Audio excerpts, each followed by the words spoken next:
Do you have any advice or input on how to inspire other Black boys and girls to be interested in more than just sports?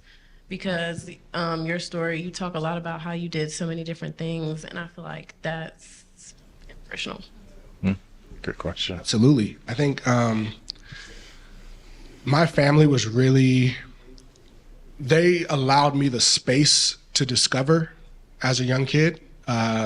My first year at Oregon, I was an art major. It's because I grew up. I've won art competitions. If you go back and look at Spencer's bedroom, all the art that is drawn in that room are scans from my high school art, from my art class.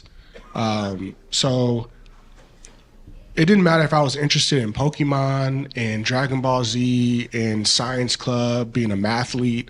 Like, my parents always allowed me the space to discover, partly because in roundabout ways, like, they had experiences with wanting to get a higher education other places, and their parents kind of restricted them.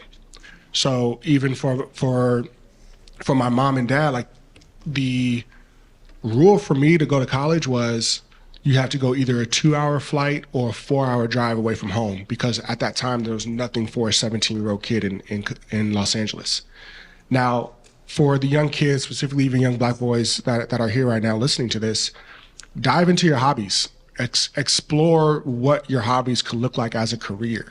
Now, I say that I say that kind of two-sidedly, because on one hand, I did turn a hobby into a career, but on the other hand, I'm adamant that you need to keep space for things that bring you joy. I was telling the coalition before I got in here that I think my generation has lied to your generation in attempting to turn everything that brings you joy into a dollar. Where if you like watching movies, oh, let's do a podcast about watching movies. I've tried that. Then I found myself with a notepad in a movie theater trying to take notes, and I'm like, what am I doing? Like, this was something that brought me joy, and now I'm trying to attach a dollar to it. I'm trying to chase the dollar with it.